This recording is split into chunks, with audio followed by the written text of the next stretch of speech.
ورحمۃ اللہ وبرکاتہ۔ الحمد للہ وکفى وسلام علی عباده الذین اصطفى، اما بعد، اعوذ باللہ من الشیطان الرجیم، بسم اللہ الرحمن الرحیم۔ وذروا ظاہر الإثم وباطنه، وقال الرسول صلی اللہ علیہ وسلم: ان فی الانسان لمضغة اذا صلحت صلح الجسد كله واذا فسدت فسد الجسد كله الا وهي القلب۔ صدق اللہ العظیم وصدق رسوله النبی الکریم، ونحن على ذلك لمن الشاهدين والشاكرين، والحمد لله رب العالمين۔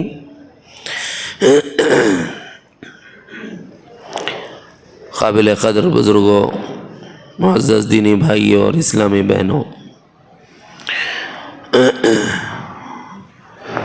گزشتہ مجلس میں چند صفات کا مذاکرہ ہوا تھا۔ انہی صفات سے لگے بندھے جملوں کے ساتھ اللہ تعالیٰ نے دوبارہ متوجہ کیا ہے۔ ترتیب کے اعتبار سے صفات قریب وہی ہیں، لیکن اس میں فہمائش کا انداز اللہ رب العزت کا بدلا ہوا ہے۔ ہم جو سنا رہے ہیں وہ آیات ربانی ہیں اور اسی سے اخذ کر کے مضامین پیش کیے جا رہے ہیں۔ صفات کے اعتبار سے قلب معلق بالدنیا کی تفصیل ہے، وہ قلوب جو دنیا سے چمٹے ہوئے لگے ہوئے ہیں، جو ناپسندیدہ ہیں، ان صفات سے اپنے دل کو پاک کرنا اور اپنے قلب کو اچھی صفات سے آراستہ کرنا، یہ تلقین چل رہی ہے اپنے اسباق میں۔ قرآن مجید کی ایک آیت مبارکہ گزشتہ مجلس میں سنائی گئی تھی: الیوم تجزا کل نفس بما کسبت لا ظلم اليوم ان اللہ سریع الحساب۔ اسی آیت کے بعد والے حصے میں پروردگار عالم نے قیامت سے اہل کفر کو ڈرایا ہے۔ اہل کفر کو جب ڈرانا مقصود ہے تو ذرا غور کریں کہ ایمان والے کو کتنا ڈرانا مقصود ہوگا۔ کافر کو جب ڈرایا جا رہا ہے تو ایمان والا تو ماننے والا ہے، اس کو تو بدرجہ اولا ڈرایا جا رہا ہے۔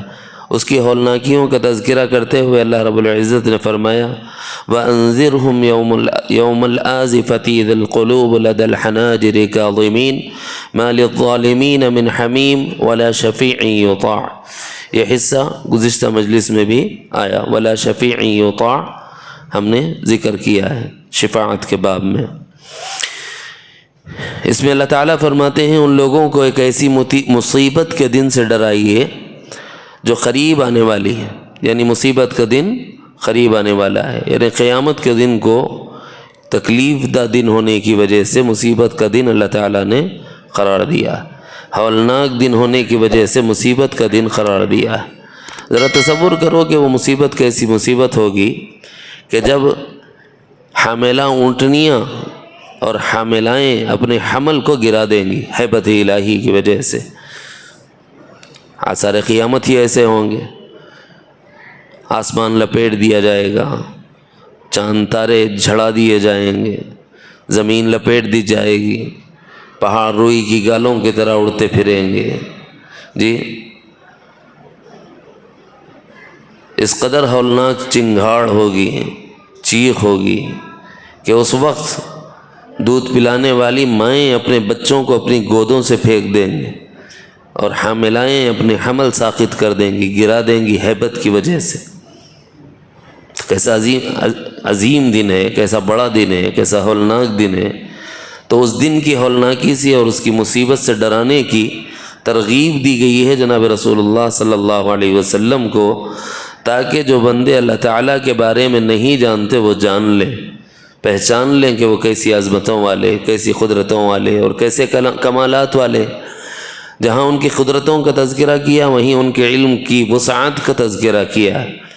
یعلم خائنۃ الاعین وما تخفی الصدور، ایک دن آئے گا کہ اس دن انسانوں کی آنکھوں کے ابروؤں سے کیے جانے والے گناہوں کو بھی اللہ تعالیٰ نکال کر باہر رکھ دیں گے، کیونکہ اس کو جانتے ہیں وہ، اور وہ ایسا عظیم دن ہے کہ اس دن تمہارے سینوں کے بھیدوں کو نکال کر رکھ دیا جائے گا۔ یعنی کوئی چیز ایسی نہیں ہے جس کو آدمی یہ سمجھتا ہے کہ میرے سینے کا راز ہے، اللہ تعالیٰ سے کوئی چیز راز نہیں، ان کے سامنے سب عیاں ہی عیاں اور سب کھلا ہوا ہی کھلا ہوا ہے۔ ایک طرف قدرت الہی کے ذریعے سے قیامت کی ہولناکی کا تذکرہ کرا کر اس سے ڈرایا گیا ہے، کافرین کو ڈرایا ایمان لانے کے لیے، اور ایمان والوں کو ڈرایا ایمان بچانے کے لیے، اور علم الہی کا تذکرہ اس لیے لایا تاکہ بندہ اللہ تعالیٰ کی صفت علم سے غافل نہ ہو جائے اور یہ نہ سمجھے کہ میرے ظاہر سے ہونے والے گناہ کو اللہ دیکھ لے گا اور میرے باطن سے ہونے والے گناہ کو اللہ کہاں دیکھ رہا ہے، سب کے سامنے ہوں، محفل میں ہوں، جلوت کی حالت میں ہوں، اس لیے گناہ سے بچتا ہوں کہ کوئی دیکھ نہ لے۔ تو اس سے زیادہ حیا کے لائق اللہ کی ذات ہے کہ وہ اللہ تو وہ ہے کہ تم خلوت کی حالت میں ہوتے ہو، تنہائی کی حالت میں ہوتے ہو، پھر بھی وہ تمہارے دل کے بھید کو جانتا ہے اور تمہاری تنہائی میں کیے جانے والے گناہ کو جانتا ہے۔ یہاں تک کہ آدمی کنایا میں گناہ کرتا ہے، کنایا کہتے ہیں اشاروں میں گناہ کرنا۔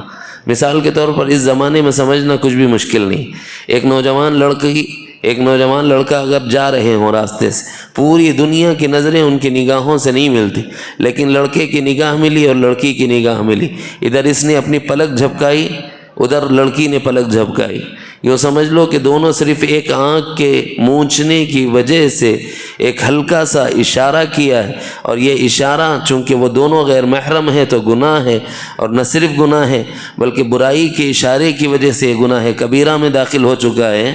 تو اللہ فرما رہے ہیں تم یہ جو آنکھ کے ابروؤں سے اشارہ کرتے ہو، اس اشارے سے بھی اللہ تعالیٰ، اس اشارے کو بھی اللہ تعالیٰ جانتے ہیں، یعنی پلک سے ہونے والا گناہ۔ نہ صرف یہ بلکہ کبھی کبھی آدمی کسی دوسرے آدمی کو حقیر بتانے کے لیے اپنی ابروئیں چڑھاتا ہے، اپنی بھویں چڑھاتا ہے، تو یہ چڑھانا بھی گناہ ہے، کیونکہ اس میں تمہارے دل میں سامنے والے کی تحقیر اور تذلیل ہے کر دیا۔ آپ لوگ مردانہ تو دیکھ رہے ہیں، زنانے کو نظر نہیں آ رہا، لیکن بعد میں پوچھ لینا اپنے مردانے سے کیسا اشارہ کر رہے تھے، وہ بتا دیں گے۔ کوئی آدمی کی بات اپنے کو پسند نہیں آئی تو کیا کرتے ہیں، ابرو چڑھا دیتے کہ نہیں؟ اللہ فرما رہے یعلم خائنۃ الاعین، تمہاری نگاہوں کی یہ بے باکیاں یہ اللہ جانتا ہے، اور تمہارے ابروؤں کی یہ بے باکیاں یہ اللہ سے مخفی اور پوشیدہ نہیں، اللہ اس کو بھی جانتا ہے۔ تو اللہ سے کون سی چیز چھپی ہوئی ہے یہ بتا کر اللہ تعالیٰ قیامت کے دن سے ڈرا رہے ہیں۔ غیر مسلم کو اسلام لانے کی تلقین ہے اور ایمان والے کو بدعملی سے بچنے کی تلقین ہے۔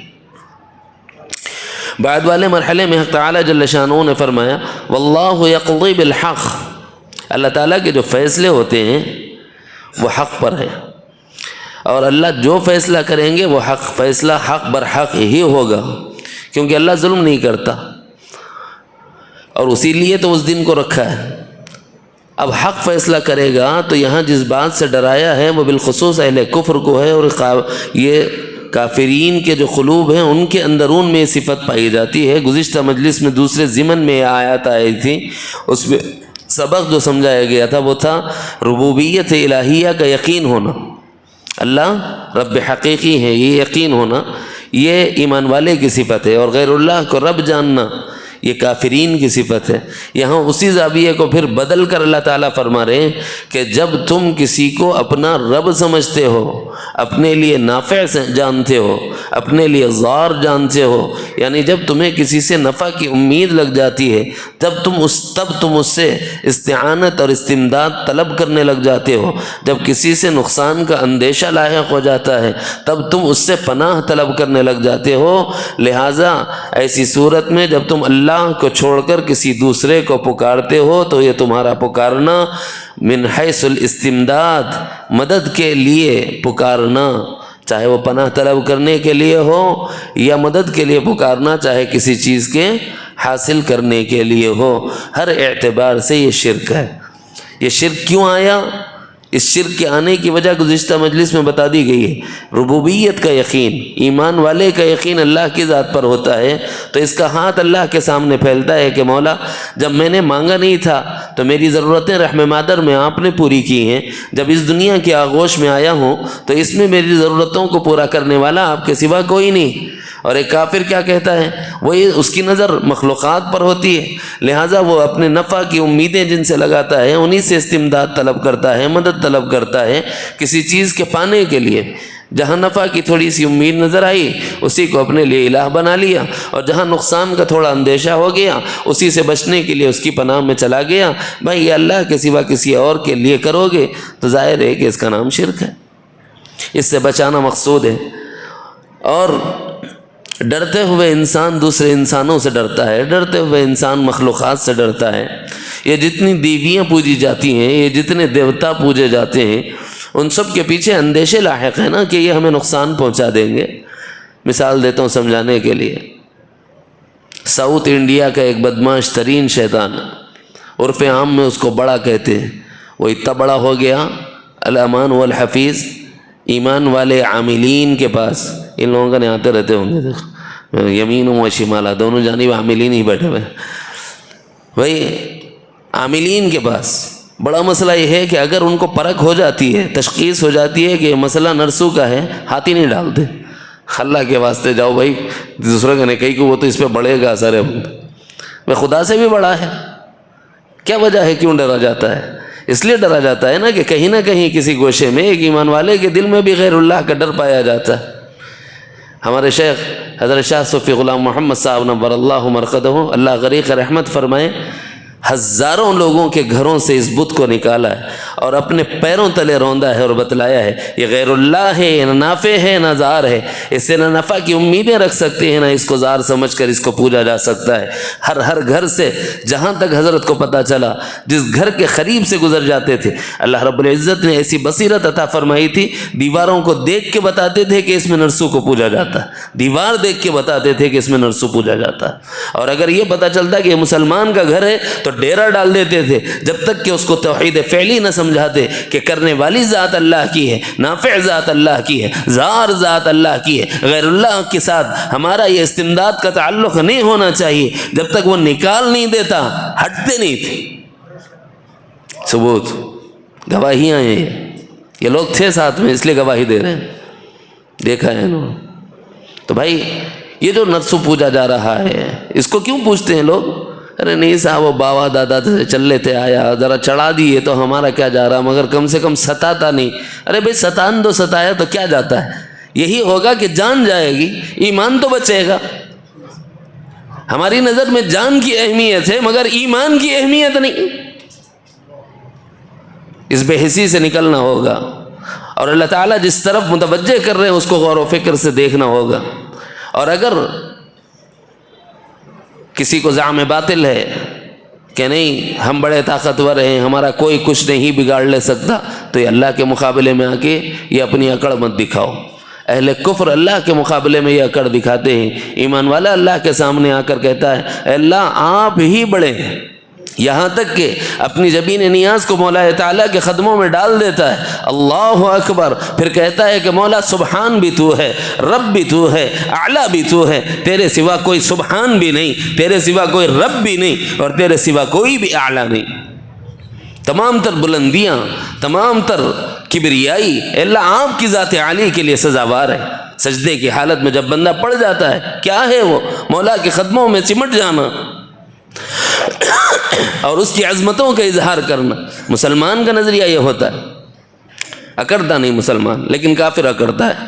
کون کیا کر لیتے میں دیکھ لیتا ہوں، بھئی یہ اکڑ اللہ کے مقابلے میں نہیں چلے گی۔ اگر تمہارا گمان یہ ہے کہ تم اللہ کا بھی مقابلہ کر سکتے ہو، اللہ تعالیٰ نے اگلی آیت میں ان لوگوں کو متوجہ اور متنبہ کیا ہے، اولم یسیروا فی الارض فینظروا کیف کان عاقبۃ الذین کانوا من قبلہم، کیا یہ لوگ نہیں دیکھتے کہ ان سے پہلے کتنے لوگ زمین میں آئے اور چلے گئے؟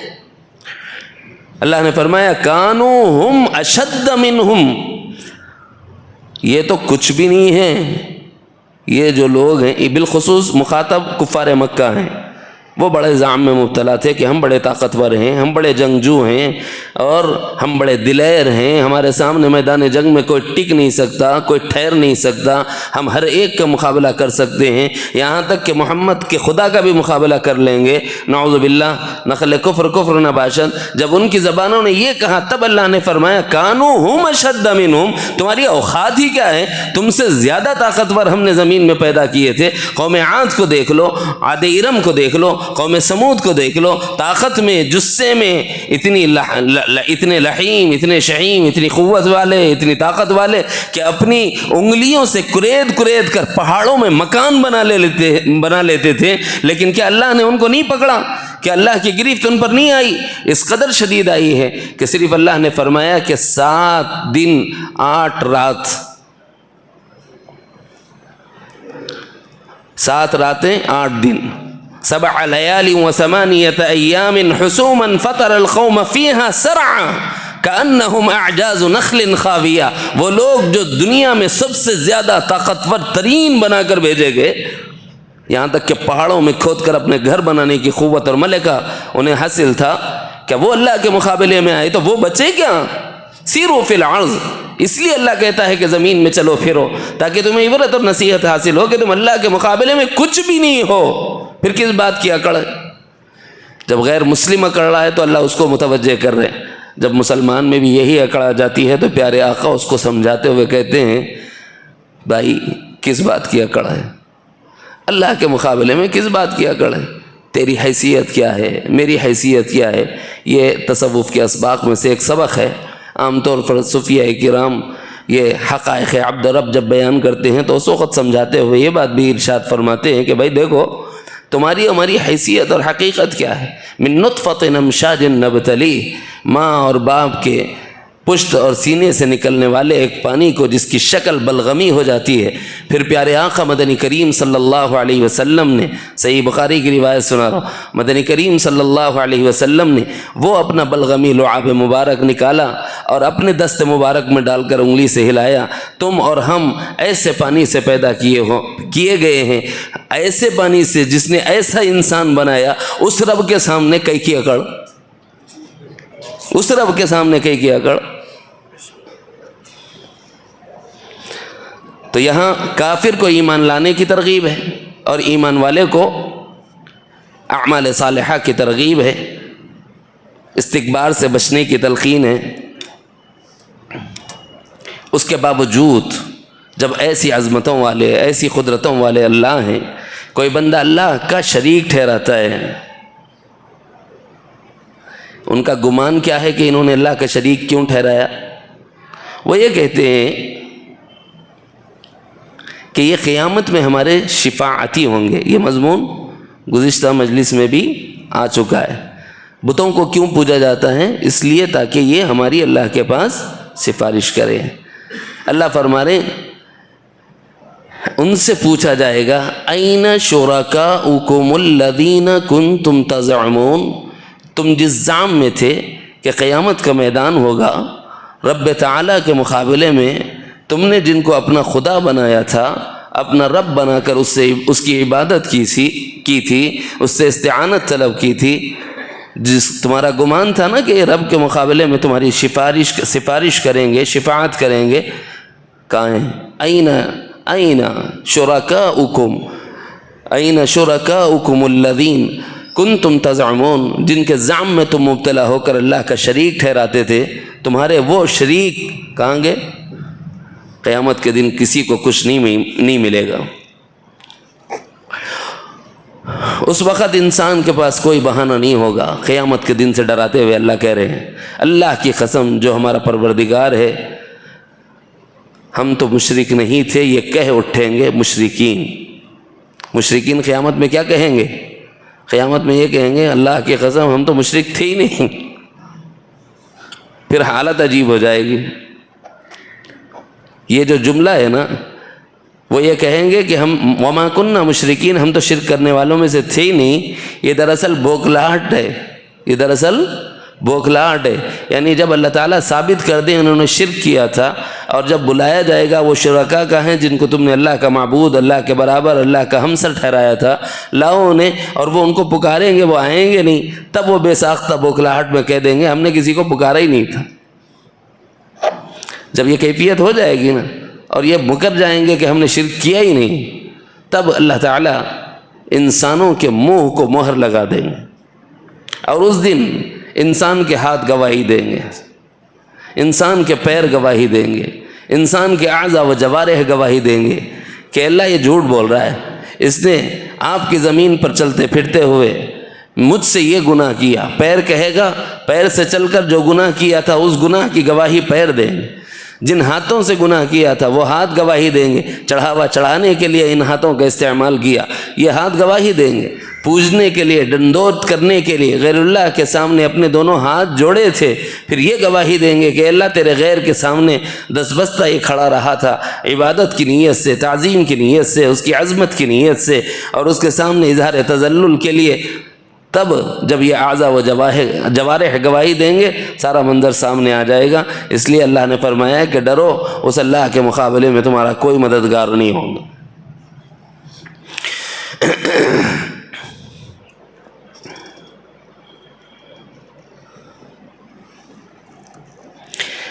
عجیب بات یہ ہے، پیارے آقا مدنی کریم صلی اللہ علیہ وسلم کا لحن مبارک تو لحن ہے، وہیں سے تو سارے لحون وجود میں آئے۔ جب ہمارے ایک قاری صاحب عمدہ انداز میں قرات پڑھتے ہیں تو ہمارا جی چاہتا ہے کہ صاحب مزید پڑھیں، کبھی ایسا ہوتا ہے کہ جی چاہتا ہے کہ رکے نہیں، چلتا رہے اور ہمارا دل سرور محسوس کرتا رہے، محظوظ ہوتا رہے، لذت محسوس کرتا رہے۔ جب ہمارے قاری پڑھ رہے ہوں تو یہ ہو، جن پر قرآن اترا وہ پڑھیں تو کیسا پڑھ رہے تھے ہوں گے؟ ان کا پڑھنا ساکت و جامد کر دیتا ہے۔ ذرا سوچو تو صحیح، اللہ تعالیٰ نے بعضوں کو بعضی قابلیات عطا فرمائی، اس میں حضرت داؤد علیہ السلام بھی ہے۔ حضرت داؤد علیہ السلام کو اللہ نے ایسا لحن عطا فرمایا تھا کہ جب وہ اللہ کی تسبیح کیا کرتے تھے تو پہاڑ جھوم کر آ جاتے تھے اور پرندے جھوم کر ان کے اطراف منڈلانے لگ جاتے تھے۔ یہ لکھا قرآن شریف میں اللہ تعالیٰ نے فرمایا ہے کہ ہم نے داؤد کو وہ لحن عطا فرمایا کہ ان کے ارد گرد چرند و پرند جمع ہو جایا کرتے تھے۔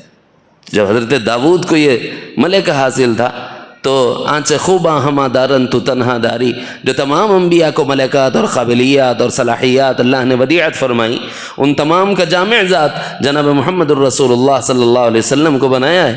تو آپ علیہ السلام کے لسان مبارک سے جب کلام قرآن جیسا کلام نکلا ہوگا، اول تو کلام پرمعنی ہے، عربی میں ہے اور خود اہل عرب کے درمیان پڑھا جا رہا ہے، وہ جو اس زبان سے اچھی طرح واقف ہیں اور اس کے معنی اور مفاہیم اور مطالب سے واقف ہیں، ان کے درمیان پڑھا جا رہا ہے، اور اتارنے والا رب ہے اور اس کو حفاظت سے امت کے درمیان پہنچانے والے سید کائنات جناب محمد الرسول اللہ صلی اللہ علیہ وسلم کی ذات گرامی ہیں۔ تو پھر اب کیوں نہ ہو ایسی کیفیت کہ جب آپ سنائیں تو کون نہ سنے؟ مسلمان تو سنتا ہی سنتا ہے کان لگا کر، مگر عجیب بات یہ ہے کہ کافر بھی سنتے تھے، جب آقا تلاوت کرتے تھے تو کافر بھی سنتے تھے۔ بعض احوال میں لکھا ہے سیرت نگاروں نے کہ حضور اکرم صلی اللہ علیہ وسلم مکہ مکرمہ میں مطاف مبارک میں رات کی تنہائی اور تاریکی میں قرآن مجید کی تلاوت کرنے کے لیے تہجد میں کھڑے ہوتے تھے، تو اس وقت میں کفار مکہ میں رؤسائے مکہ جو تھے وہ در پردہ وہ بھی چھپ چھپ کر حضور علیہ السلام کا کلام، حضور علیہ السلام کی قرات مبارک کو سنا کرتے تھے۔ اس کا کچھ حصہ اللہ تعالیٰ نے یہاں بیان فرمایا، اور ان میں سے کچھ لوگ ایسے ہیں جو تمہاری بات کان لگا کر سنتے ہیں، یعنی آپ کا تلاوت کرنا بھی سنتے ہیں اور آپ کی دعوت کو بھی سنتے ہیں، مگر چونکہ یہ جو سننا ہے نا، یہ طلب حق کے بجائے ضد کے لیے ہے۔ اس کو دوسرے معنوں میں اگر عرض کروں تو دو معنی بن جاتے ہیں اس کے، ایک تو تفسیری معنی بنتے ہیں اور ایک مرادی معنی بنتے ہیں۔ ایک تو یہ ہے کہ حضور علیہ السلام کی بات کو کیسے کاٹیں، کہاں ان کی غلطی پکڑیں، اس نیت سے سنتے تھے۔ کلام حق کو سننے والا بھی ایک حیثیت سے نہیں سنتا، دو تین حیثیتیں ہوتی ہیں۔ ایک سننے والا وہ ہوتا ہے جس کے دل میں یہ جذبات ہوتے ہیں کہ میں جو سن رہا ہوں اس پر عمل کروں گا تاکہ مجھے اللہ تعالیٰ نجات عطا فرمائے، یہ ایمان والے کا دل ہوتا ہے۔ لیکن ایک سننے والا وہ بھی ہوتا ہے جو صرف اس نیت سے سنتا ہے کہ صاحب کچھ فائدہ ملے نہ ملے، عمل کروں نہ کروں یہ بات کی بات ہے، مگر کان کو تو مزہ مل رہا ہے، کان کو تو مزہ مل رہا ہے۔ بعض کفار وہ تھے جو حضور علیہ السلام سے کلام کو صرف اس لیے سنتے تھے کہ جب آقا علیہ السلام ارشاد فرماتے تھے تو موتی رولتے تھے، آپ کے لسان مبارک سے نکلنے والے الفاظ ایسے جامع ہوتے، آپ کے کلمات ایسے جامع ہوتے، ایسے پر مغز اور پر معنی ہوتے کہ ہر سننے والا ساکت و جامد ہو کر حضور علیہ السلام کے ارشاد عالی کی طرف متوجہ ہو جاتا تھا۔ اور تیسری قسم وہ ہے سننے والوں کی جو سنتے تو تھے لیکن اس نیت سے سنتے تھے کہ ان کہاں چوک کرتے، ان کہاں غلطی کرتے، ان کی کون سی غلطی پکڑ سکتے، اس نیت سے سنتے تھے۔ فرمایا کہ سننے والوں میں یہ تیسرا طبقہ اہل کفر کا ہے، یعنی ایمان والوں کو متوجہ کیا گیا ہے کہ اپنے دل کو ایسا دل نہ بناؤ کہ سن رہے ہوں ارشادات عالیہ جناب محمد الرسول اللہ صلی اللہ علیہ وسلم کی اور دل میں نیت ہو کہ ذرا دیکھوں یہ کہاں غلطی کرتے ہیں۔ تم کون ہو؟ چاہے نسبت خاک رب عالم پاک، تمہاری حیثیت ہی کیا ہے کہ مصطفیٰ کریم صلی اللہ علیہ وسلم کے ارشادات عالیہ کو تول سکو؟ تمہاری حیثیت ہی نہیں۔ وہ بہت بلند مرتبہ ہیں، وہ سید الانبیاء ہیں، وہ خاتم الانبیاء ہیں، لہذا سننے میں کافروں کی طرح ہٹ درمی اختیار نہ کرو، ضد اختیار نہ کرو، اور ان کے کلام میں عیب نکالنے کی نیت سے نہ سنا کرو۔ اب یہاں پر ایک صفت نہیں آئی، وہ کیا ہے؟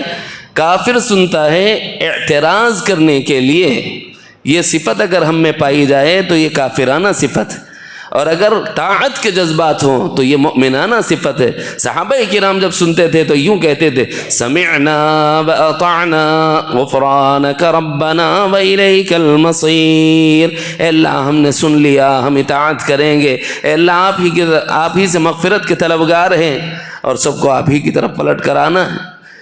صحابہ بھی سنتے تھے، ان کا سننا اس زاویے سے تھا، لیکن کفار بھی سنتے تھے۔ بعض کافر وہ تھے صرف لذت سماعت کے لیے سنتے تھے۔ یاد رکھو تقریر کو بھی لذت سماعت کے لیے نہیں سننا چاہیے۔ کیوں؟ اچھی چیز ہے بھائی، سننا چاہیے، لیکن مبتدی کے واسطے ہے۔ آپ لوگ مبتدی نہیں ہیں، کچھ مبتدی ہوں گے لیکن سب مبتدی نہیں ہیں اس میں۔ کیوں؟ ذرا غور کر کے بتانا مجھے۔ دیکھو کلام تو برحق ہے، لیکن آدمی صرف اس نیت سے سن رہا ہے کہ لذت ملے، تو یہ اللہ کی طلب ہو گئی کہ غیر اللہ کی طلب ہو گئی؟ غیر اللہ کی طلب ہو گئی۔ اس لیے صوفیہ فرماتے ہیں کہ لذت کا طلب ہو، لذت کی طلب کا پایا جانا بھی شرک ہے۔ طلب لذت نہ ہو، طلب طاعت ہو، مولا تو اطاعت نصیب فرما دے، پھر یہ آدمی کامیاب۔ اگر لذت کے لیے سن رہا ہے تو وقتی طور پر تھوڑی دیر کے لیے کان کو خوشنما تو معلوم ہوگا، لیکن اس کا دل طاعت پر نہیں آئے گا، اس کو عمل کی توفیق نہیں ملے گی، کیونکہ اس کی نیت ہی طاعت کی نہیں۔ جس کی نیت جیسی ہو اللہ تعالیٰ اس پر ویسے اثرات مرتب کرتے۔ اس لیے کہا جاتا ہے جب دینی بات سننے کے لیے جاؤ، کسی بھی عالم کی بات، کسی بھی وعظ و نصیحت کو سنو تو اس نیت سے سنو کہ اللہ جو خیر کی بات مجھ تک پہنچے مجھے عمل کی توفیق عطا فرما دیجیے، اور جو شر کی طرف متوجہ اور متنبہ کیا گیا ہے ان تمام شرور و فتن سے مجھے بچنے والا بنا دیجیے۔ میں جو سن رہا ہوں یہ جذبات ہوں کہ اس میں سمع طاعت ہو، میں سنوں اس لیے کہ اللہ کی اطاعت نصیب ہو جائے، میں سنوں اس لیے کہ اللہ کی معصیت سے اور اللہ کی نافرمانی سے بچنا مجھے آسان ہو جائے۔ تو سننے کے لیے نیت بتائی اللہ تعالیٰ نے کہ کافرین کی نیت کیا ہوتی ہے اور ایمان والوں کی نیت کیا ہوتی ہے، اور ایک درمیانی نیت ہے، اور درمیانی نیت کے بارے میں صوفیہ کا قول میں نے نقل کیا ہے۔ بھئی لذت غیر اللہ ہے، اللہ نہیں، اور اس راستے میں غیر اللہ کی طلب شرک ہے۔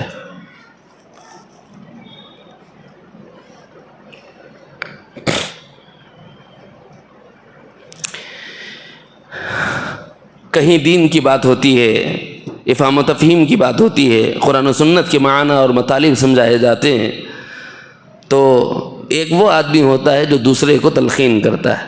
مثال کے طور پر آپ لوگ ہیں میرے لیے، بھئی چلو چہار جمعے کو مجلس ہوتی ہے، کچھ قرآن کی بات سننے کو ملے گا، کچھ اچھی صفات اور کچھ بری صفات کا مذاکرہ ہوگا۔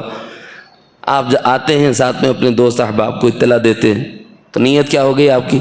دوسرے میرے مومن بھائی کو بھی اس کا فائدہ ہو جائے، انشاءاللہ اس کا اجر ملے گا۔ لیکن بعض لوگ سنتے ہیں اس لیے سنتے ہیں کہ ان پر ان کی غلطیاں نکالیں، اور پھر دوسرے لوگوں سے کہتے ہیں کہ ضروری نہیں ہے وہاں جانا۔ تو کیا مطلب بنے گا؟ کلام حق سے روکنے والا۔ اللہ تعالیٰ نے اگلی آیات میں اس طرف توجہ دلائی ہے۔ میں میری بات بطور مثال کے کہہ رہا ہوں، ایسا نہیں ہے۔ جہاں حق کہا جاتا ہو، حق کے پاس حق سننے کے لیے جانا اور حق بات کی طرف لوگوں کو بلانا، یہ سب اہل حق کے لیے بولا گیا ہے۔ اور جہاں باطل ہے، باطل سے تو رکنا ہے اور روکنا ہے، لیکن حق سے روک دینا یہ گناہ، بڑا گناہ ہے۔ اس میں سے اللہ تعالیٰ نے کافرین کی بابت ارشاد فرمایا کہ کافرین کی صفت یہ ہوتی ہے کہ وہ نبی علیہ السلام کے فرامین سے دوسرے لوگوں کو یہ کہہ کر روک دیتے ہیں کہ ان کا کلام ساحرانہ ہے، ان کے پاس مت جاؤ نہیں تو ان کے لچھے دار باتوں میں آ جاؤ گے، ان کی بات مت سنو ورنہ تم حق سے نکل جاؤ گے۔ مشرک بول رہا حق سے نکل جائیں گے، حالانکہ توحید حق ہے اور شرک باطل ہے، لیکن لوگوں کو بولیں گے تو کیا بولیں گے؟ تم حق سے نکل جاؤ گے۔ ان کی بات نہیں سننی چاہیے، ان کا پیام نہیں سننا چاہیے، ان کی گفتگو نہیں سننی چاہیے۔ یہ صفت کافروں کی ہے، ایمان والوں کی نہیں ہوتی۔ جہاں حق کی بات چل رہی ہے، حق کی بات سننا بھی چاہیے، حق کی بات کی طرف لوگوں کو دعوت بھی دینا چاہیے۔ وَلَوْ تَرَىٰ إِذْ وُقِفُوا عَلَى النَّارِ فَقَالُوا يَا لَيْتَنَا نُرَدُّ وَلَا نُكَذِّبَ بِآيَاتِ رَبِّنَا وَنَكُونَ مِنَ الْمُؤْمِنِينَ۔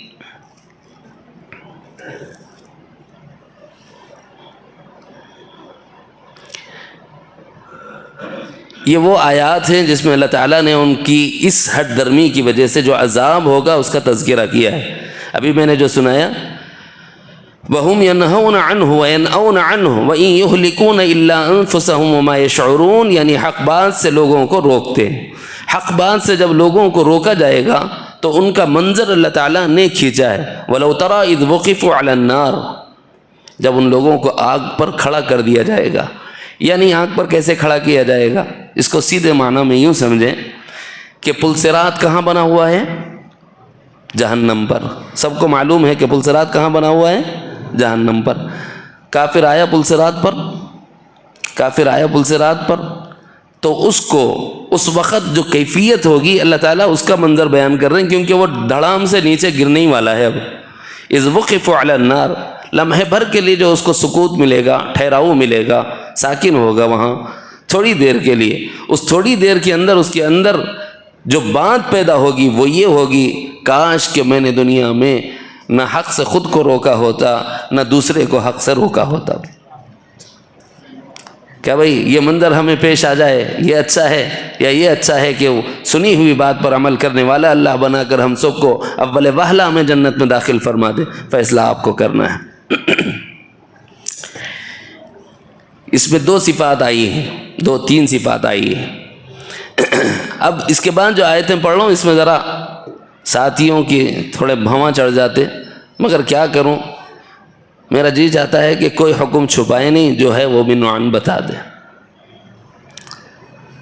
گزشتہ بھی مجلس میں نے کہا تھا کہ بالعموم کافرین کے جو قلوب ہوتے ہیں نا، وہ موت کے اندیشے کی وجہ سے جی چراتے ہیں لڑائی سے، جھگڑے سے، لیکن ایمان والے موت کو کیا سمجھتے ہیں؟ یہ ایک پل ہے اللہ سے ملاقات کا، ہے نا۔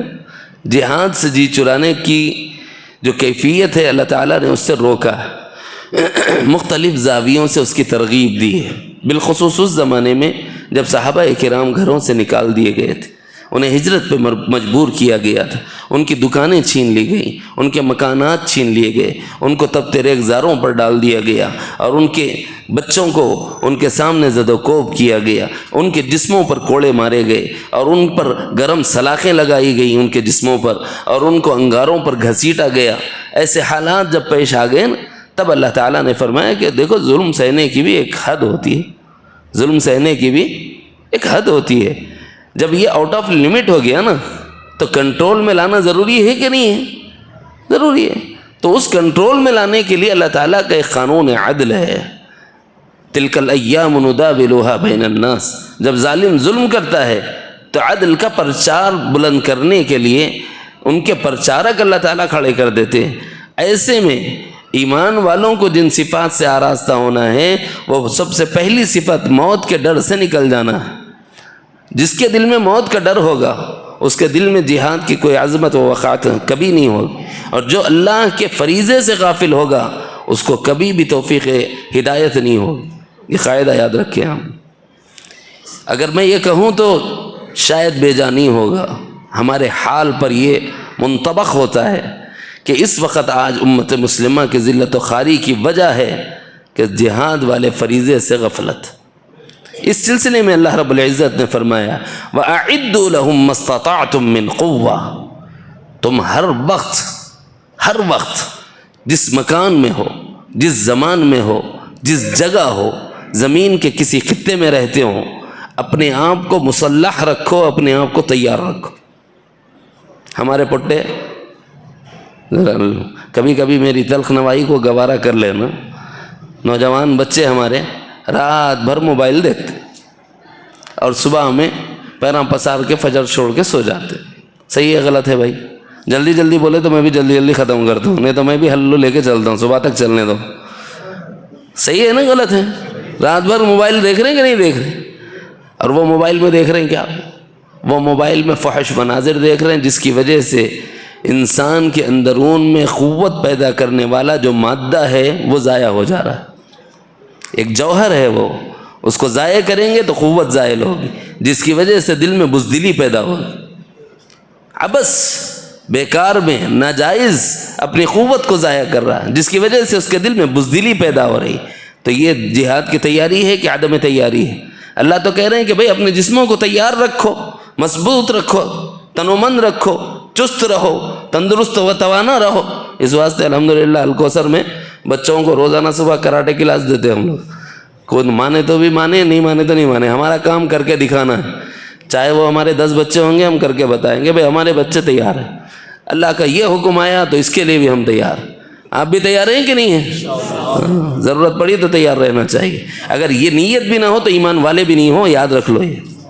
وَأَعِدُّوا لَهُم مَّا اسْتَطَعْتُم مِّن قُوَّةٍ.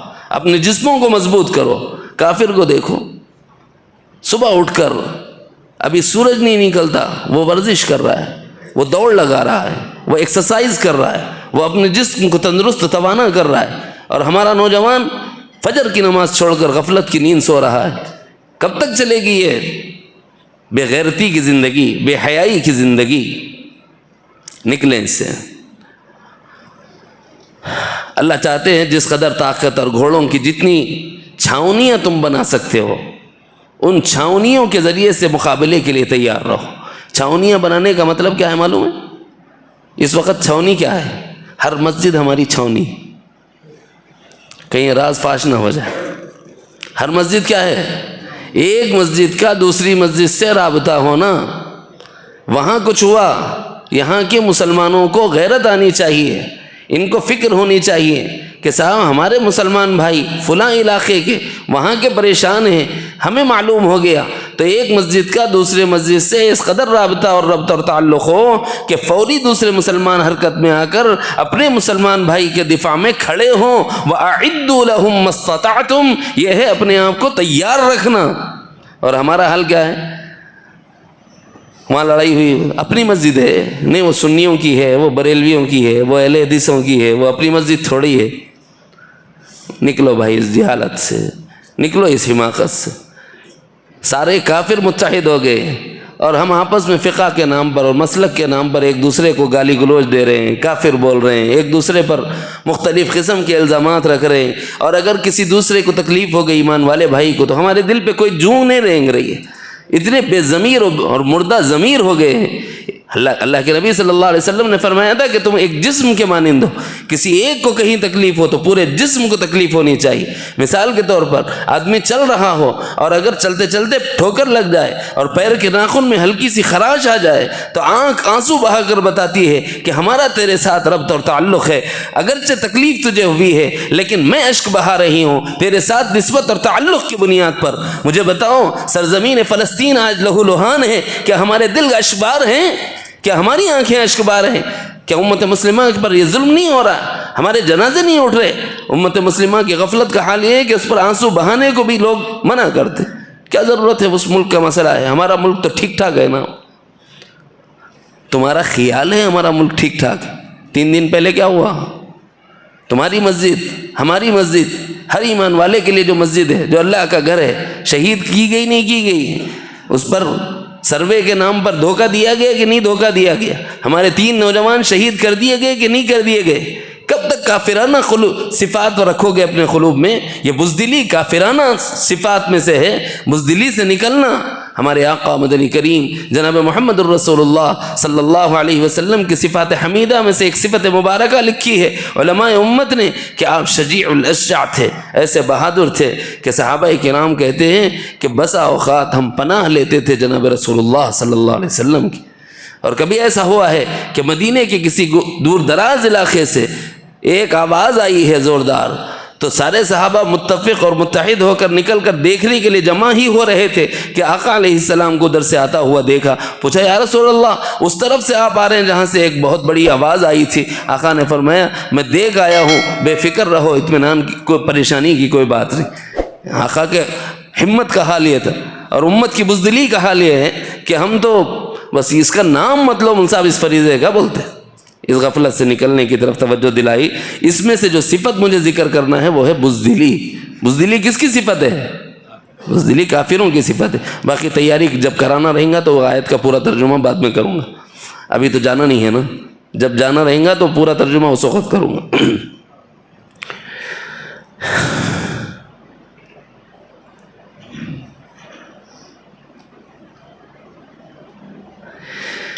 انسان کے اندرون میں اتنی ہمت ہونی چاہیے، بالخصوص مسلمان میں۔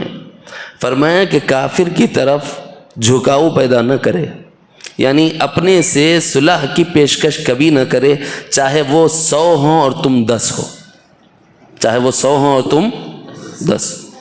اس کو موٹے لفظوں میں سمجھاؤں؟ موٹے لفظوں میں اس کا مطلب ہے سامنے 10 آدمی ہیں اور تم ایک اکیلے ہو، صلح کرو گے؟ جان دے لو بھائی، آپ لوگ اتنے لوگ ہیں، میں اکیلا، کئی کو ظلم کر رہے معاف کرو، پٹ جاؤ، لیکن صلح مت کرو۔ ہاں اگر وہ صلح کے لیے پیشکش کرے تو کافر کی صلح کو قبول کیا جا سکتا ہے، صلح کی پیشکش کرنا بزدلی ہے۔ اللہ تعالیٰ قرآن مجید میں فرما رہے ہیں ایک کے مقابلے میں 10 کافی۔ اللہ نے ایمان کی وجہ سے تمہارے اندرون میں اتنی قوت رکھی ہے، تم تھوڑی ہمت دکھاؤ، بخدا ایسا ہوا ہے بہت سی جگہ، تم صرف تھوڑی ہمت دکھاؤ، تھوڑا عزم دکھاؤ، پلٹ کے صرف ٹھہر جاؤ، خدا کی قسم الٹے پاؤں نہ بھاگ جائیں نا تو پھر مجھے بتانا۔ میں کسی سے لڑنے کی دعوت نہیں دے رہا، لیکن لڑنے آنے والوں کو مارنے کی اجازت مت دو، اپنے ڈیفنس کے لیے کہہ رہا ہوں۔ اتنا تو کر سکتا ہے آدمی، سامنے مارنے آئے والا آ بھائی مار لے بول کے بولتے کیا؟ ایسا نہیں چلتا، اتنی بزدلی نہیں چاہیے۔ ہاں وہ صلح کی پیشکش کرے تو قبول کر لینے میں کوئی حرج نہیں ہے، یہ فرمایا گیا ہے۔ اور اگر تم کسی کافر قوم کے ساتھ مصالحت کر رہے ہو تو اللہ تعالیٰ نے ان کی ایک صفت بتائی ہے، وہ ہے دھوکہ۔ یہ یاد رکھو کہ وہ ضرور دھوکہ دے گے۔ کافر کی صفت کیا ہوتی ہے؟ دھوکہ۔ ایمان والے کی صفت کیا ہے؟ امانت داری، دیانت داری۔ ایمان والا خیانت نہیں کرتا، اور کافر کبھی آپ کو امانت کا لحاظ نہیں کرتا، وعدہ وفا نہیں کرتا، دھوکہ دیتا ہے۔ اللہ تعالیٰ نے فرمایا کہ انہوں نے اگر پیشکش کی نا، تم نے ان کی پیشکش کو قبول کر لیا اور اس کے بعد انہوں نے دھوکہ دیا، پھر اب تمہیں ڈرنے کی ضرورت نہیں ہے، اللہ رب العزت تمہارے لیے کافی ہو جائیں گے۔ اول تو تم بزدلی مت دکھاؤ، ثانیاً اگر وہ مصالحت کی پیشکش کریں تو مصالحت قبول کر لو، ثالثاً اگر اس کے بعد چونکہ ان کی صفت ہے دھوکہ دینا، یہاں ہم اپنے سبق کا جو حصہ سنا رہے ہیں وہ یہ کہ کافر کی صفت کیا ہوتی ہے؟ دھوکہ دینا۔ اب اس کو ہمارے شیخ کے الفاظ میں اگر یوں کہوں، حضرت شاہ جمال الرحمن صاحب کے ساتھ 2 دن سے مسلسل سفر میں ہوں، وہاں ایک سفر کے دوران حضرت نے ایک جگہ بیان کرتے ہوئے فرمایا کہ بھائی دھوکہ دینا تو ایمان والے کی صفت نہیں ہے اور کافروں کی صفت ہے، ہمیں اندازہ ہے، لیکن اس کے باوجود اگر ایمان والے کو دیکھو تجارت میں دیکھو تو دھوکہ دے رہا کہ نہیں دے رہا ہے، تو بھائی کس کی صفت سے آراستہ ہے؟ کافر ہم نہیں بولتے، صفت یہ ہے جو کافرانہ ہے۔ اپنے کو بچاؤ، یہ تو کافروں کا وصف ہے کہ وہ دھوکہ دیتے ہیں، ایمان والا تو دھوکہ نہیں دیتا۔ تجارت میں دھوکہ نہ ہو، ملازمت میں دھوکہ نہ ہو، زراعت میں دھوکہ نہ ہو، ناپ تول میں دھوکہ نہ ہو، لین دین میں دھوکہ نہ ہو، معاملات میں دھوکہ نہ ہو، اپنے شریک کار یعنی پارٹنرز کے ساتھ دھوکہ نہ ہو۔ جب مالی گناہ گنائیں گے نا اس میں تفصیل سنائی گئی ہے. یہاں صرف اجمالاً کہہ رہا ہوں کہ معاہدات کی خلاف ورزی کرنا کافروں کے قلب کی صفت ہے. ایمان والوں کی صفت یہ ہے کہ جو معاہدہ ہوتا ہے اس کو وفا کرتے ہیں، معاہدے کی پاسداری کرتے ہیں، بے وفائی نہیں کرتے.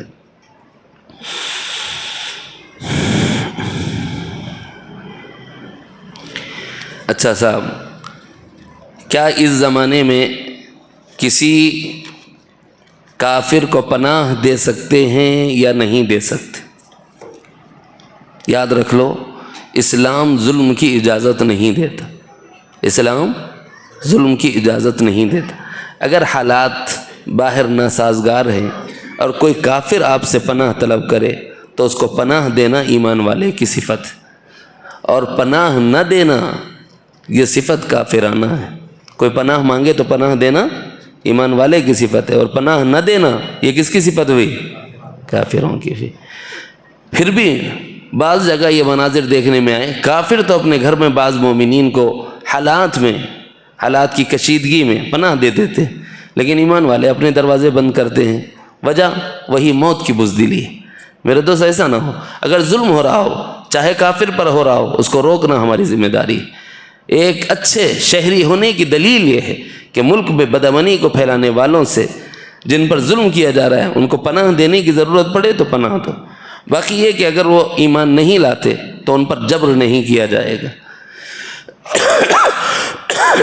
ان کو ایمان سمجھائیں گے، سمجھ میں آیا اور دل مطمئن ہوا اور ایمان قبول کرنا چاہیں تو ان کو ایمان میں داخل کریں گے. ورنہ اگر وہ کہیں اور جا کر رہنا چاہیں تو ایمان والوں کی ذمہ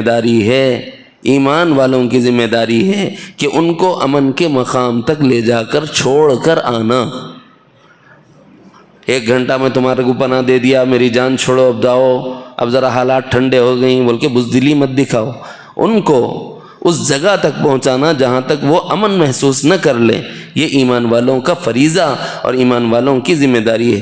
بالخصوص اس آیات کا سیاق و سباق یہ ہے کہ کفار مکہ سے کہا گیا تھا کہ دیکھو اللہ کا یہ جو گھر ہے بیت اللہ، اس کو اللہ کے نبی حضرت ابراہیم خلیل اللہ نے تعمیر کیا تھا. یہ بتوں سے پاک تھا. اس کو بعد میں لوگوں نے بتوں کا اڈا بنا دیا تھا، ہم نے دوبارہ اس کو پاک کر لیا ہے. اب اس وقت تم سب وہ لوگ ہو جو اللہ کے علاوہ دوسروں کو پوجتے ہو، لہٰذا ہماری تم سے گزارش یہ ہے کہ اس سال کے بعد تم لوگ کو یہاں نہ رہے تاکہ یہاں اللہ کی توحید کا غلغلہ بلند ہو جائے. تو پیارے آقا مدنی کریم صلی اللہ علیہ وسلم کے اس اعلان کے بعد بعض کفار وہ تھے جو مکے میں ٹھہرنا چاہتے تھے، بہت سی وجوہات سے ٹھہرنا چاہتے تھے. بعض کی غرض دنیا تھی کہ ان کا گھر تھا اس کو بیچ کر جانا چاہتے تھے، ان کی تجارت تھی اس کو ایک سوئی سے حل کر لینا چاہتے تھے، بعض لوگوں کے معاملات تھے لین دین کے اس کو حل کر لینا چاہتے تھے. غرض دنیا تھی، لیکن بہانہ کیا اسلام سیکھنے کا. اللہ نے فرمایا چھوڑ دو ان کے دل کے حال کو. باقی یہ کہ اگر یہ اسلام سیکھنا چاہتے ہیں تو اس وقت ان سے صرف نظر کرنے کی تمہیں اجازت نہیں. پھر ورنہ لوگ الزام لگائیں گے کہ دیکھو ہمیں اسلام سمجھایا تک نہیں، ہم پر ظلم کیا. قیامت میں ان کو حجت قائم کرنے کا موقع ملے گا. اس لیے اللہ نے فرمایا کہ اگر وہ یہ کہتے ہیں کہ ہم اسلام سیکھنا چاہتے ہیں تو ان کو مکمل موقع دیا جائے. جب ان کی مدت پوری ہو جائے جس میں اسلام کو سیکھنا چاہتے ہیں اور پھر بھی اسلام نہ لائیں تو امن کے مقام تک ان کو پہنچا دینا یہ ایمان والوں کی ذمہ داری ہے. اس کے بعد اللہ تعالیٰ نے فرمایا کہ ان لوگوں نے حق بات سن لینے کے بعد، حق بات سمجھ لینے کے بعد بھی اللہ کی آیات کو دنیا کے تھوڑے سے مزے کی خاطر انہوں نے چھوڑ دیا. یعنی اب جو ایمان نہیں لا رہا نا اس کے بارے میں اللہ کہہ رہے ہیں کہ انہوں نے دنیا چھوٹی حقیر سی چیز ہے، آخرت کے مقابلے میں دنیا کی حقیر چیز کو پسند کیا ہے. تو اللہ نے فرمایا اشتروا بآیات اللہ ثمنا قلیلا، یہ بہت چھوٹی سی دنیا کی عوض میں اللہ کی آیات سے یہ لوگ مکر گئے اور اللہ کی آیات کو بیچ دیا گویا، یعنی ان لوگ اس پر عمل کرنا چھوڑ دیا. یہ لوگ اگر کفر ہی کی حالت پر ڈٹے رہیں اور ان کو جو میعاد دی گئی اس میعاد کو پورا کر لیں، اس کے باوجود وہ ایمان نہیں لاتے تو امن کی جگہ تک پہنچانا. اور اگر ان میں سے کوئی ایمان لا لے تو پھر ایمان والے کی صفت کیا ہے؟ ایمان والے کی صفت یہ ہے کہ کسی کافر کے لیے جو ایمان لا لے، اس کو ہم ہماری زبان میں نو مسلم کہتے ہیں. کیا بولتے ہیں؟ نو مسلم. پرانا مسلمان نئے مسلمان کو حقیر نگاہ سے نہیں دیکھ سکتا، نئے مسلمان کو حقیر نہیں دیکھ سکتا، نہیں دیکھنا چاہیے۔ بعض لوگ کرتے ہیں یہ، اس سے بچایا ہے اللہ تعالیٰ نے، حکم دیا ہے کہ تم ایسا نہ کرو۔ فَإِن تَابُوا وَأَقَامُوا الصَّلَاةَ وَآتَوُا الزَّكَاةَ فَإِخْوَانُكُمْ فِي الدِّينِ، اگر وہ ایمان لائیں، توبہ کر کے شرک سے، کفر سے، اور نمازوں کو قائم کرنے لگ جائیں، یہ ایمان کا ثبوت ہے، اور وَآتُوا الزَّكَاةَ اور زکوٰۃ ادا کرنے لگ جائیں تو یہ ایمان کا ثبوت ہے۔ نماز کا قائم کرنا اور زکوٰۃ کا نکالنا ایمان کا ثبوت ہے نا۔ جب یہ ثبوت دیتے ہیں اپنے ایمان کا تو وہ دین میں تمہارے بھائی ہیں۔ یعنی جس طرح مصلی میں تمہیں یہ حق حاصل ہے کہ اپنے بھائی کو اپنے بازو ٹھہراؤ، اسی طرح نو مسلم کو اپنے بازو ٹھہرانا اس کا ایمانی حق ہے، اس کا ایمانی۔ فَإِخْوَانُكُمْ فِي الدِّينِ، وہ دین میں تمہارے بھائی ہیں۔ لہٰذا یہاں پر ذات پات، برادری، پرانا مسلمان نیا مسلمان، یہ جھگڑا نہیں پایا جاتا۔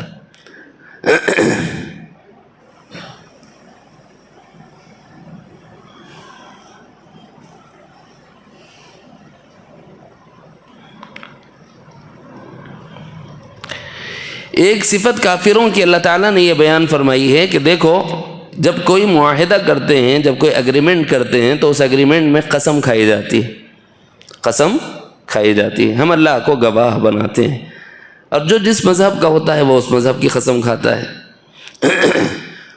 جیسے عدالتوں میں دیکھا ہوگا آپ نے، قرآن مقدس کو لایا جاتا ہے، حقیقت میں تو لایا جاتا ہے ایسا تو مجھے نہیں معلوم، لیکن بسا اوقات تھوڑی بہت کلپس دیکھنے کو ملتی ہیں تو اس میں کہیں کہیں یہ نظر آتا ہے کہ مسلمان ہے تو قرآن اس کے سامنے پیش کرتے ہیں، اور کافر ہے تو اس کے سامنے وہ لوگ جس مذہب کو مانتا ہے اس مذہب کی کتاب پیش کرتے ہیں، یہودی ہے اور نصرانی ہے تو ان کے سامنے ان کے مذہب کی کتاب پیش کرتے ہیں، اور اس پر ان سے حلف لیا جاتا ہے کہ ہم جو کہیں گے سچ کہیں گے، سچ کے سوا کچھ نہیں کہیں گے۔ تو یہی معاہدات کے وقت ہوتا ہے کہ ہم جس مذہب میں ہیں، اپنے مذہب میں جو جس کو بڑا سمجھتا ہے وہ اس کی قسم کھاتا ہے، اور قسم کھا کے کہتا ہے کہ ہم اس معاہدے کو پورا کریں گے، اس کو نہیں توڑیں گے۔ لیکن کافروں کی صفت یہ ہے کہ وہ معاہدہ توڑیں گے، ابھی پہلے بتایا تھا۔ تو اس وقت یہ جو قسم کھا رہے ہیں نا، یہ قسم کھانا بھی خود ایک اگریمنٹ ہے۔ اللہ فرما رہے ہیں کہ یہ بھی ٹوٹے گی۔ چنانچہ اس کا ثبوت یہ ہے کہ صلح حدیبیہ کے موقع پر کفار مکہ نے نبی پاک صلی اللہ علیہ وسلم سے قسم کھا کر، کس بات پر قسم کھائی تھی وہ بھی لکھا ہے، فرمایا رب کعبہ کی قسم۔ کیا لکھا تھا؟ رب کعبہ، کیونکہ وہ کعبے والے تھے نا بھائی، کعبے کے متولی کہلاتے تھے۔ رب کعبہ کی قسم، ہم اس معاہدے کو نہیں توڑیں گے۔ اب حضور علیہ السلام نے بھی کہا رب کعبہ کی قسم، ہم اس معاہدے کو نہیں توڑیں گے، کیونکہ رب کعبہ تو انہوں نے جو کہا ہم بھی تو وہی کہتے ہیں کہ اس کعبے کا رب اللہ ہے۔ حضور کا ماننا بھی وہی ہے اور اہل کفر کا ماننا بھی وہی، اور انہوں نے جو بات کہی وہ درست تھی۔ تو بعض کافروں کے زبانوں سے درست کلمہ نکل جائے تو من عن ان الفاظ کو دوہرا دینے میں ہمارے لیے کوئی حرج نہیں ہوتا۔ تو رب کعبہ کی قسم ہمارے لیے بھی وہی بات ہے، رب کعبہ کی قسم۔ کتنے صحابہ ایسے ہیں جب ان کے جہاد میں شہادت کا وقت آیا تو ان کی زبانوں سے یہ جملہ نکلا تھا، فزت ورب الکعبہ، رب کعبہ کی قسم ہم کامیاب ہو گئے، فزت ورب الکعبہ، رب کعبہ کی قسم ہم کامیاب ہو گئے۔ پتہ یہ چلا کہ یہ جملہ درست ہے۔ تو انہوں نے بھی قسم اٹھائی تھی رب کعبہ کی قسم، انہوں نے بھی قسم اٹھائی تھی رب کعبہ کی قسم اٹھا کے کہا تھا کہ معاہدے کی پاسداری کریں گے۔ حضور نے پاسداری کی لیکن کفار مکہ نے پاسداری نہیں کی۔ تو ایک طرف تو معاہدہ توڑا جو لکھا گیا تھا، دوسری طرف قسم توڑی جو رب کعبہ کی قسم کھا کے کہا تھا کہ ہم اس معاہدے کو پورا کریں گے۔ اس قسم کے توڑنے کے بعد اللہ تعالیٰ فرما رہے ہیں یہ ائمۃ الکفر ہے۔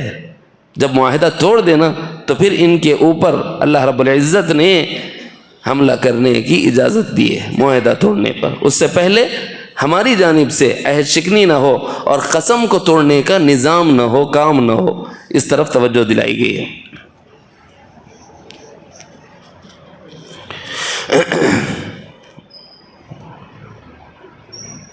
اللہ تعالیٰ تو چاہتا ہی یہ ہے کہ ایمان والوں کے سینوں کو ٹھنڈا کرے، کیونکہ یہ وہ لوگ ہیں جو اپنے کفر کی وجہ سے اور اپنے شرک کی وجہ سے اللہ رب العالمین کی غیرت کو اور اللہ کے جلال کو دعوت دیتے ہیں۔ تو اللہ فرما رہے ہیں کہ اللہ یہ چاہتا ہے قاتلوہم یعذبہم اللہ بایدیکم، تم ان سے جب ضرورت پڑے تو مقاتلہ کرو، تاکہ اللہ یہ چاہتا ہے کہ تمہارے ہاتھوں سے ان کو سزا دے۔ یعذبہم اللہ بایدیکم ویخزیہم، اور انہیں ذلیل کرے دنیا میں، وینصرکم علیہم، اور ان کے مقابلے میں تمہاری مدد کرے، وَيَشْفِ صُدُورَ قَوْمٍ مُؤْمِنِينَ، اور تمہارے سینوں کو ٹھنڈا کرے۔ اللہ تو جہاد سے یہ چاہتے ہیں، ہماری مدد کرنا، ہمیں غلبہ عطا کرنا، اور ان کو ذلیل و خوار کرنا، ان کے کفر کی وجہ سے، ان کی شرک کی وجہ سے۔ اور اگر ان میں سے کوئی توبہ کر لے تو پھر اس پر ہاتھ نہ اٹھایا جائے، کیونکہ توبہ کرنے والا اللہ تعالیٰ اس کے بارے میں فرما رہے ہیں کہ ہو سکتا ہے کہ عنقریب یہ تمہارا بھائی بنا دیا جائے۔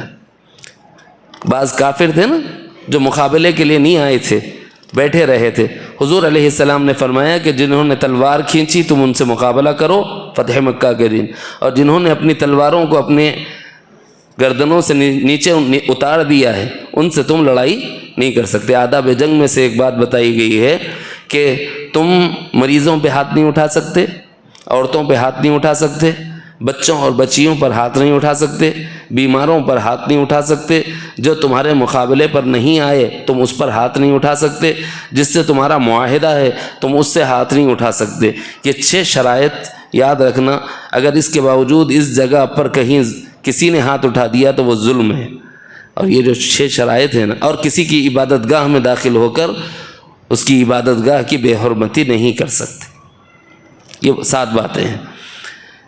حضور علیہ السلام نے یہ آداب بتلائے، ہر مجاہد کو یہ یاد رکھنا چاہیے۔ اللہ ہمیں بھی مجاہد بنائے تو ہمیں معلوم ہونا چاہیے کہ کن صفات سے ہمیں آراستہ ہونا ہے۔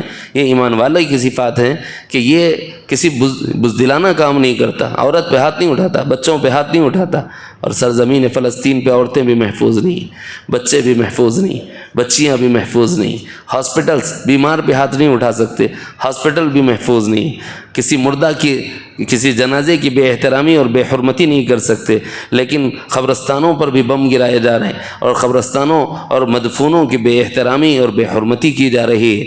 ہو رہا ہے کہ نہیں ہو رہا اس وقت؟ تو یہ جائزہ لینے کی جگہ ہے۔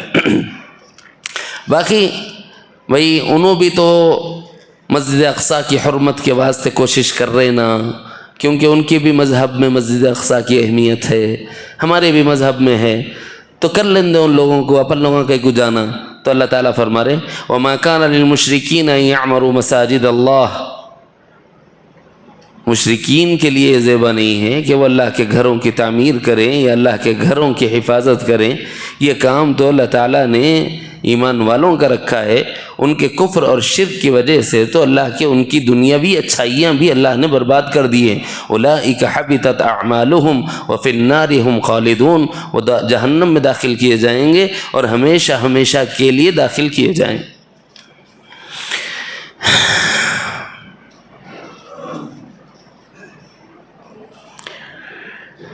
اللہ تعالیٰ نے شرک کی بابت جہاں بہت سی تفصیلات سنائیں، وہاں ایک بات یہ ارشاد فرمائی ہے کہ عموماً جو اللہ کے علاوہ لوگ پوجتے ہیں دیوتاؤں کو، اس کی وجہ یہ ہوتی ہے کہ وہ اپنا خالق و مالک سمجھتے ہیں۔ یہ ہمارے سلسلے کی تعلیمات کا اہم ترین حصہ ہے۔ ہمارے سلسلے میں خالقیت اور مالکیت، اعتبارات الوہیت میں سکھائی اور سمجھائی جاتی ہے۔ دیکھو بھئی، اس جسم کے بنانے والے کون ہیں؟ اللہ ہے نا۔ تو ہم یہ کہتے ہیں کہ جس نے بنایا اس کے سامنے جھکو، اور یہ ہاتھ کے بنانے والے کون ہیں؟ جس نے بنایا نا اس کے سامنے پھیلاؤ، اور جس نے نہیں بنایا اس کے سامنے نہ سر جھکاؤ نہ ہاتھ پھیلاؤ۔ موٹا معنی ہے۔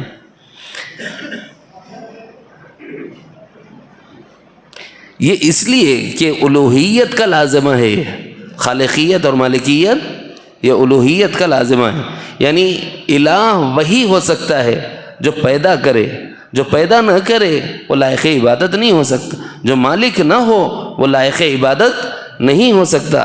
اللہ نے فرمایا والذین یدعون من دون اللہ لا یخلقون شیئا وہم یخلقون، فرمایا اور اللہ تعالیٰ کو چھوڑ کر یہ لوگ جن دیوتاؤں کو پکارتے ہیں وہ کچھ بھی پیدا نہیں کرتے، وہ خود ہی تو مخلوق ہیں اور نہیں کرتے۔ تو پیدا کرنے والا عبادت کا مستحق ہوتا ہے، یہ ان لوگوں کی فہمائش کے لیے بتایا گیا ہے۔ اور ہماری بھی اس میں فہمائش ہے کہ دیکھو بھائی، پیدا ہونے والی جو خالق ہے وہ مستحق عبادت ہے، اور جو مالک ہے وہ مستحق عبادت ہے، اور جو خالق و مالک نہیں ہے وہ مستحق عبادت و استعانت نہیں ہے، لہٰذا ایسوں کی طرف نہیں جانا چاہیے۔ بالخصوص اس وقت میں جب وہ بے جان ہو جائیں۔ یہ مورتیاں کیا ہیں؟ یہ لات، منات، عزا اور حبل جن کو لوگ پوجتے ہیں، یا کوئی اور نام ان کا ہو، یہ مورتیاں کیا ہیں؟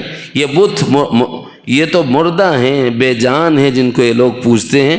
ارے جاندار چیز نہیں پوجی جا سکتی جب وہ خالق و مخلوق نہ ہو، خالق نہ ہو، مالک نہ ہو، تو بے جان چیز کیسے لائق عبادت ہو سکتی ہے؟ یہ توجہ دلانے کے لیے اللہ تعالیٰ نے فرما کر اپنی الوہیت کی تعلیم دی ہے۔ فرمایا الہکم الہ واحد، تمہارا الہ یعنی ایمان والوں کا، الہکم الہ واحد، چاہے کافر کیوں نہ ہو ان کا الہ ایک ہی الہ ہے۔ لیکن بعض لوگ مانتے ہیں، بعض لوگ نہیں مانتے۔ جو نہیں مانیں گے تو اللہ فرماتے ہیں قلوبہم منکرہ، ان کے دلوں نے جس بات کا انکار کر دیا اس کی وجہ ہے وہم مستکبرون۔ انکار الوہیت الہ واحد پہلے بھی یہ مضمون گزرا ہے، لیکن یہاں وضاحت کیا ہے؟ یہاں وضاحت ہے کہ لائق عبادت ذات خالق ہوتی ہے، اور مخلوقات میں کسی نے کسی دوسرے کو پیدا نہیں کیا، لہٰذا وہ لائق عبادت نہیں۔ یہاں تلقین کس بات کی ہے؟ یہاں تلقین استکبار سے بچنے کی ہے، تکبر سے بچنے کی ہے۔ وہم مستکبرون کے ذریعے سے اللہ نے سمجھایا شرک کی وجہ یہ ہے کہ وہ لوگ متکبر ہو گئے۔ یہ ایسا عظیم گناہ، شرک ایسا بڑا گناہ ہے کہ اس کا بوجھ لے کر قیامت کے میدان میں جب آنا پڑے گا تب تمہیں اندازہ ہوگا۔ یہاں سے یعنی کلام کو ابتدائے کلام سے جوڑیں تو پتہ چلے گا کہ اللہ تعالیٰ نے قیامت کی ہولناکیاں اور آخرت کے عظیم دن ہونے کی طرف توجہ دلائی تھی، پھر اسی دن انسان کے حاضر ہونے کی طرف توجہ دلائی اور بتلایا کہ دیکھو یہ لوگ قیامت کے دن جب اپنا بوجھ اٹھا کر آئیں گے نا، شرک کا، کفر کا، تو ان سے پوچھا جائے گا کہ کیا تمہارے پاس علم نہیں آیا تھا؟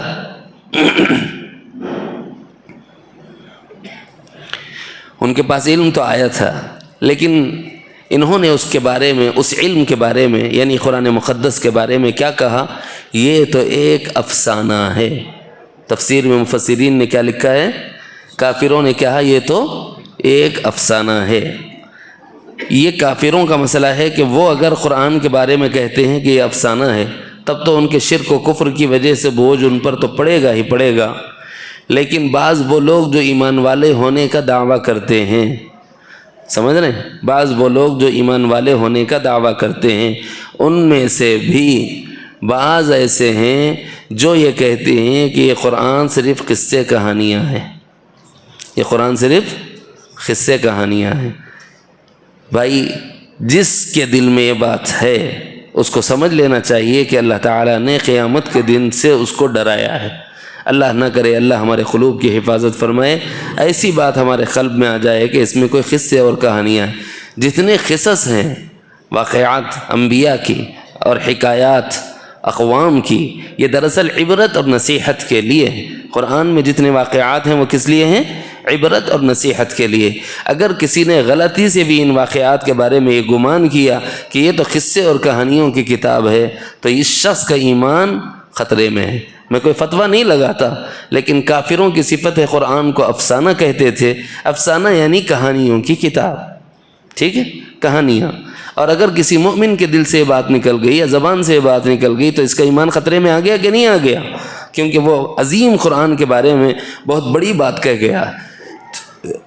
لہٰذا ڈرنے کے لیے اللہ نے جس بات کی طرف متوجہ کیا ہے وہ یہ کہ تم جانتے بھی ہو کہ اس اللہ کے حضور پہنچنا ہے تو کس حال میں اور کس اندازے میں پہنچنا ہے۔ والنازعات غرقا، فرشتے جو ہیں نا اللہ کے، ان کے بارے میں تمہارا جو گمان ہے وہ بہت ہلکا پھلکا ہے۔